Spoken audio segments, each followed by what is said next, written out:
আল্লাহর নবী সাল্লাল্লাহু আলাইহি ওয়াসাল্লাম বলছেন, হাদিসের মধ্যে আছে, যে ফজরের নামাজ পড়ে না, আল্লাহ রসুল বলছে ওয়া ইল্লা আসবাহা খাবিসান নফস কাসলানান, ফজরের নামাজ যে পড়ে না, রসুল বলেন সে হচ্ছে খবিস। খবিস, এটা খবিস তুই বেটা। এই তোমরা যারা ফজরের নামাজ পড়ো না, খবিস তুই বেটা, খবিস। পাউডার লাগায়, পাউডার লাগাও কিত্তা, খবিস কোথাকার। খবিস আবার পাউডার লাগাও কিত্তা, ফেয়ার এন্ড লাভলি ডলও কিত্তা। কথা বলেন না কেন? তুই কিত্তা পাউডার লাগাও, পাউডার লাগাইলে বুঝি সুন্দর হয়। বেড়িয়ে দেখো না পাউডার লাগায়, এ বুড়িয়ে লাগায়, ঘন্টা দুই এক পর আবার এ বুড়িয়ে দুইয়া লাগায়। বুড়ি জানে এটা ধোকা, ঠিক কিনা বলেন না? এটা যে ধোকা, নাহলে বুড়ি ধোকা। মেকআপ বক্স ধোকা আবার লাগাইয়া সেটা, এটা ধোকা, এটা আসল না, এটা নকল। আল্লাহ নবী সাল্লাল্লাহু আলাইহি সাল্লাম বলেন বেনামাজি খবিস। আর নবীজি হাদিসে আছে, বাথরুমে ঢুকতে, পেশাব পায়খানায় ঢুকতে নবীজি খবিস থেকে পানাহ চাইতেন, দোয়া পড়তে। তো এই দোয়ার অর্থ কি? আল্লাহ আমি খবিস থেকে কি চাই? পানাহ চাই। তার মানে নবীজি বুঝাই দিছে উম্মত, পেশাব পায়খানার মধ্যে থাকে খবিস। খবিসের ঠিকানা কোথায়? Bathroom, bathroom, toilet.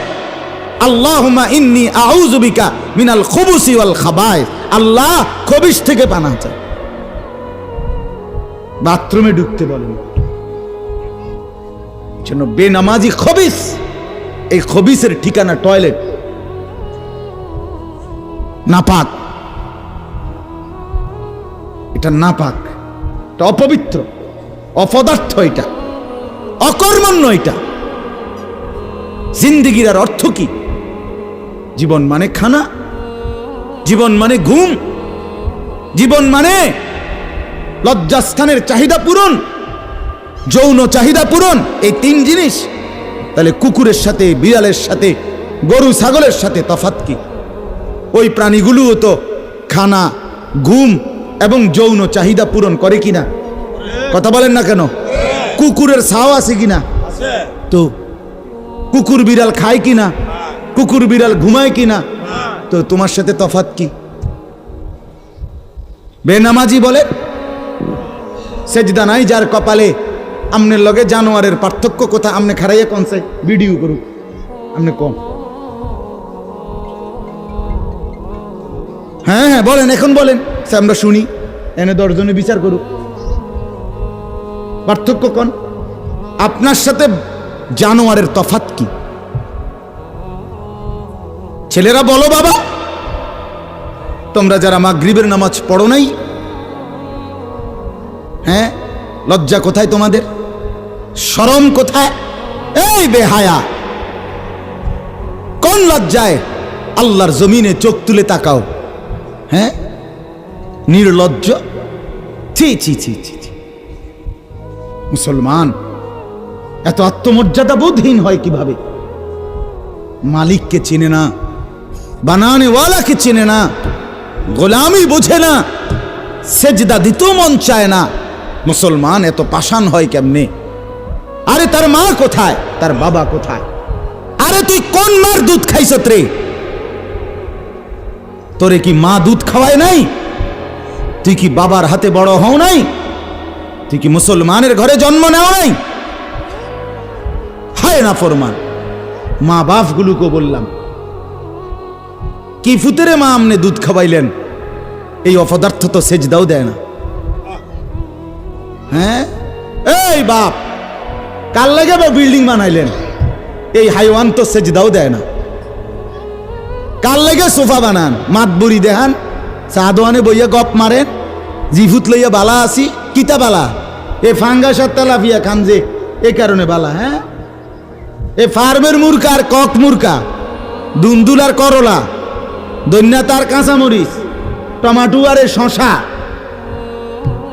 এই তো খানা। আর কিতা কথা বলে? আর কি ঘুরে গেলে তো ফাঙ্গাস তেলাপিয়ে দুনিয়ার বেশি কি ভোগ করছি আমরা? খুব আশ্চর্য কিছু, অনেক কিছু দুনিয়া ভোগ করছি আমরা। এটুকু দুনিয়া ভোগ করছেন বলে এ ফান কদ্দুর খান, বিড়ি খান, চা খান, বন খান, টেলিভিশনে মানুষের বেডির নাচ চান। আমনের বেডি তো আর নাচে না, নাচে মানুষের বেডি। কথা বলেন না?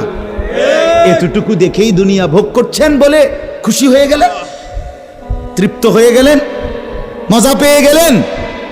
আহা, আফসুসের ব্যাপার। এত লম্বা আখিরাত কেমনে পার হবেন? এত লম্বা কবরের জিন্দেগি কেমনে পার হবেন বলেন তো? নূহ আলাইহিস সালামের জামানায় যারা মারা গেছে তারা আজ কত হাজার বছর কবরে পড়ে আছে। ইব্রাহিম আলাইহিস সালামের জামানায় যারা মারা গেছে তারা আজকে কতদিন কবরে পড়ে আছে। হ্যাঁ, আবু জেহেল আজকে কত বছর কবরে পড়ে আছে? 1450 বছর, আরো বেশি, 1450 বছর ধরে পড়ে আছে কবরে। এরপরে তো হাসরের মাঠ, এরপরে তো ফুলসেরাত, এরপরে তো জাহান্নাম, আর তো রইছে। তাহলে দুনিয়ায় থাকলি কতদিন, কবরে পড়ে রইলি কতদিন? আপনি বলেন। আবু জেহেল দুনিয়াতে ছিল 800 বছর, কথা কন না? আবু লাহাব দুনিয়াতে জীবিত ছিল 900 বছর, তো কবরে আছে কত বছর? তো বাঁচছে কয় বছর? নাহলে 60 বছর, নাহলে 70 বছর, ঠিক কিনা বলেন? তাহলে দুনিয়ায় ছিলি কতদিন, কবরে আসত কতদিন? আচ্ছা, এই কথাই এখনই মনে হইল। হ্যাঁ, এরপরে তো সামনেরটি রয়েছেই মিয়া, এখনো তো কিয়ামত আসে নাই, এখনো তো ইসরাফিল ফু দেয় নাই। একবার ফু দিবে, সব কবরে যাবে, আবার ফু দিবে, হাসরের মাঠ কায়েম হবে। আবার হাসরের মাঠের একদিন, খোদার কসম এই কোরআনে আল্লাহ বলছে, হাসরের ময়দানের এখন একদিন, প্রতি একটা দিন কয় ঘন্টা? হাসরের একদিন আল্লাহ বলছে 50,000 বছর, 50,000 সানা, 50,000 বছর। হাসরের ময়দানের পুরা সময় না, একদিন, একদিন। পুরা হাসরের মাঠ কতদিন সেটা আল্লাহই জানে। প্রিয় বন্ধু আমার, নষ্ট হইেন না। ছেলেরা আমার, বাপ, বরবাদ হইও না। মনে করো কেউ বলে নাই, তবুও নষ্ট করো না নিজেরে। বাবা বলে নাই, মা বলে নাই, সর্দারে বলে নাই, মাতবরে বলে নাই, গ্রামের মুরব্বীরা বলে নাই, কেউ তোমারে কিছু বলে নাই, তবুও তুমি নিজেরে নষ্ট করে দিও না। হযরত ইব্রাহিম আলাইহিস সালাম, পুরা কওম, আপন মা, আপন বাপ, সবাই মূর্তি পূজক, কেউ তো উনাকে ইমানের দাওয়াত দেয় নাই, তবুও সেই ছোট্টবেলার থেকে তিনি ওইখানে থেকেই উনি খুঁজে নিছেন আল্লাহকে। কাকে খুঁজে নিছেন? আল্লাহকে খুঁজে নিছেন, আল্লাহকে তালাশ করে নিছেন। কওমের লোকেরা বলছে যে তারকা এটা রব। বলছে আচ্ছা ঠিক আছে, দেখি তো। কিছুক্ষণ পরে তারকা ডুবে গেছে। বলছে কই, রব আবার ডুবে কেমনে? পরের দিন এলাকার লোকরা বলছে চাঁদ, এটাই আমগো রব। বলছে আচ্ছা ঠিক আছে, মানে নিলাম, দেখি তো। ভোর হতে হতে দেখে চাঁদ নাই। কি ও রব যদি জায়গা, তো আমি বন্দা রইলাম, রব কো? বুঝেন নাই কথা? এরপরে বলছে সূর্য, এটা বড় সড়ো মোড়া তাজা, এটাই রব। হ্যাঁ, ইব্রাহিম আলাইহিস সালাম বলছে আচ্ছা দেখি তো। সন্ধ্যা হইছে আর সূর্য ডুবে গেছে। তো ইব্রাহিম আলাইহিস সালাম বলছে হায় আমার কওম, কি কও ইডি তোমরা? তোমার মাথা ঠিক আছে নি? রব কেমনে এর মোড়ে নামে? রব এমন হয় কেন? বানানেওয়ালা এত দুর্বল হবে কেন? তখন তিনি বলছে ইন্নী ওয়াজ্জাহতু ওয়াজহিয়া লিল্লাযী ফাতারাস সামাওয়াতি ওয়াল আরদা হানিফা ওয়া মা আনা মিনাল মুশরিকিন। যে না কওম শোনো, আমি তোমাদের বানানো কোনো দিকে ফিরবো না, আমি ফিরছি আমার চেহারা, আমার জিন্দেগি ফিরাইয়া দিলাম ওই সত্তার দিকে যিনি 7 আসমান ও জমিন পুরাটা বানাইছে। হানিফান, একনিষ্ঠভাবে আমি শুধু তার দিকে ফিরলাম। ওমা আনা মিনাল মুশরিকিন, আমি মুশরিকদের অন্তর্ভুক্ত নই, আমি আল্লাহকে ছাড়া কাউকে মানি না। হ্যাঁ, হযরত ইব্রাহিম আলাইহিস সালামের বাবা বলছে, পুত তোরে আমি তেজ্য পুত্র করে বাড়ি ছাড়া করে দেব। হযরত ইব্রাহিম আলাইহিস সালাম বলছে, আ'তাজিলুকুম ওমা তাদউনা মিন দুনিল্লাহ, আব্বা আমি আপনারে ছেড়ে দিলাম, আপনি আমার কিতে ছাড়বেন? আপনি বাইর জায়গা দিতেন না, কিতে আমি আইলাম না আপনি বাইর। আমার ঈমান দরকার, আমার আখিরাত দরকার। আমি বন দিয়ে কিতে করব? আমি সোফা দিয়ে করবো কি? আমি বিল্ডিং দিয়ে করবো কি? যার বাপে বিল্ডিং করে দিছে না, হাতে বেড়া পরে আর বিল্ডিং করতে আসছে না, কথা কয় না, বোঝেন নাই আমার কথাটা? যার বাপে জমি কিনা দিতে আসছে না, এবারে পরে এবারে ফুতে আর কোনোদিন জমি কিনতে আসছে না, তো তো কি আপনি যে একবার উল্টাইয়া গেছেন। হ্যাঁ, আরে ফুত, আমি যদি কদ্দুর কিছু করে দিয়ে যেতাম না পারি, আমি মরলে তারা খাইবো কেমনে? না, তারা চিরা খাইবো। আর পরে আপনি 2 বস্তা চিরা কিনে দিয়ে যাই, আপনি মরলে আর কেউ দুনিয়াত কাম করতো না, আপনি একটা কামিলা মরতে আছেন, শেষ। এটা ধোকার কথা না, বলেন না কেন? তো হযরত ইব্রাহিম আলাইহিস সালাম বলছে, আব্বা আপনাকে ছেড়ে দিলাম।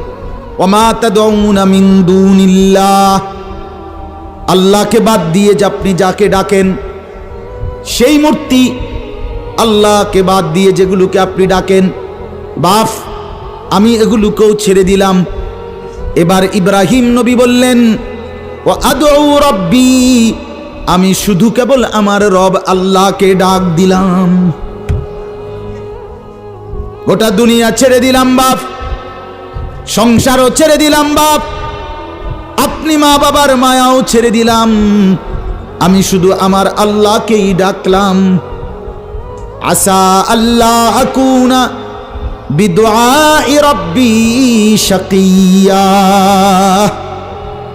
এবার ইব্রাহিম নবী বলেন, আব্বা আমি বিশ্বাস করি আমার ওই এক আল্লাহকে ডেকে কেউ কোনোদিন বঞ্চিত হয় না। মাখলুককে ডেকে হেরে যায়, নেতা ভুলে যায়, কর্মীও ভুলে যায়, মা বাপও অনেক সময় রাগ করে, মা বাপ অনেক সময় ভুলে যায়, সন্তানও মা বাপকে ভুলে যায়, সবখানে হইতে পারে এমন, কিন্তু আমার আল্লাহকে ডেকে কেউ এমন হয় না যে বঞ্চিত হয়। আল্লাহকে বান্দা যখন জমিন থেকে ডাক দেয় আল্লাহ রব্বুল আলামিন সাথে সাথে বলে লাব্বাইক ইয়া আবদি, আমার বান্দা আমি হাজির, বল না বান্দা কি দরকার। বান্দা আবার বলে আল্লাহ, আল্লাহ আবার বলে লাব্বাইক, আছি তো বলো না। বান্দা বলে সুবহানাল্লাহ, আল্লাহ বলে শুনছি তো বান্দা, বলো না কি চাও বান্দা। বান্দা আবার বলে আলহামদুলিল্লাহ, আল্লাহ বলে বলো না কি চাচ্ছ বলো। আল্লাহু আকবার, বলে আবারও বলছি কি চাচ্ছ বলো না, আমি তো শুনতেছি, আমি তো আছি বান্দা।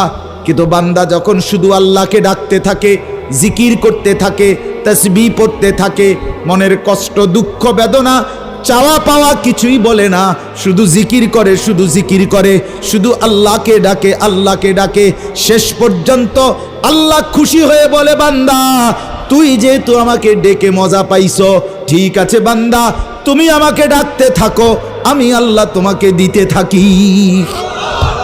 কি লাগবে আমি তো জানি, তোর বিবি অসুস্থ আমি কি জানি না, তোর ছেলে বিদেশে অসুবিধায় আছে আমি কি জানি না, কথা বলেন। তোর যে শরীরের সমস্যা আমি কি এটা জানি না, আমি তো সব জানি, কোথায় তোর কোন মুসিবত। আল্লাহর আড়ালে কি কিছু হয়, আল্লাহর গোপনে কি কিছু হয়, তাইলে আল্লাহর ইচ্ছা ছাড়া কি কিছু হয়। এজন্য মোবাইলের কথা বলতে গিয়ে এতগুলো কথা লম্বা বললাম। ছেলেদেরকে বললাম বাবা অনেক ছেলে বসছো, মাশাআল্লাহ, আল্লাহ খুব বরকত দান করে। আজকে মুসলমানের যুবক তোমাদের ফেরার অপেক্ষা ইসলাম। তোমরা যদি নামাজি না হও, চরিত্রবান না হও, জীবনটা যদি নারীর পিছনে আর ছবির পিছনে, নর্তকীর পিছনে আর উলঙ্গ ছবির পিছনে মদ, জুয়া, জিনা, ব্যভিচারের পিছনে শেষ করে ফেলো। এই চোখের দৃষ্টি, এই নজর, এই চোখের দৃষ্টি, এটা যদি নষ্ট করে ফেলো, গুনাহ দেখতে দেখতে, নাপাক ছবি দেখতে দেখতে, তো তোমরা নিজের জীবনই ভালো বাঁচবা কেমনে, ইসলামের জন্যই লড়বা কেমনে? আর মুসলমানের যুবক যদি হেরে যায়, মুসলমানের যুবক যদি পড়ে যায়, তো দ্বীনের জন্য জানবাজি রাখবে কে? এই বুড়ারা, 60 বছর 70 বছরের বুড়া, এবড়া আর দৌড়তে পারবো? এবড়া দোয়া না করবো? কথা বলেন না কেন? মুরব্বীরা কি করবে? কলিজা ছিঁড়ে দোয়া করবে। অতএব আমি আপনাদের কাছে এতক্ষণের কথার মূল একটা উদ্দেশ্য, আমি দুইটা আয়াত পড়ছি, এই আয়াতের আঙ্গিকে কথাটা বলার জন্য বলছি। আজকে আমরা গুনার মধ্যে সবচেয়ে বেশি, বহুভাবেই আমাদের মধ্যে গুনাহ আছে, বাকি এই নজরের গুনাহ আমাদের সবচেয়ে বেশি। কিসের গুনাহ বলেন না? নজরের গুনাহ। আমাদের চোখ নিয়ন্ত্রণ হারা, বাঁধন হারা। আমাদের যুব সমাজ, ছেলে মেয়ে, তাদের পুরাটা চোখ তারা মোবাইলকে দিয়ে দিছে।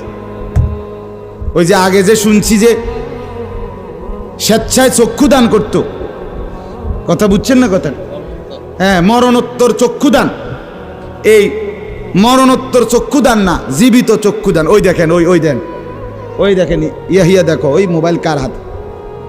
হাতে সাইজ হলো ট্যাবলেট সাইজ, তার থেকে তার মোবাইল বড়। যেই অপদার্থ তার হাতেই মোবাইল দিছে, ওই সবচেয়ে বড় অপদার্থ। ওইটা একেবারেই অপদার্থ। সে যদি ভাই হয় তো ভাই অপদার্থ, বাপ যদি হয় ওইটা অপদার্থ বাপ।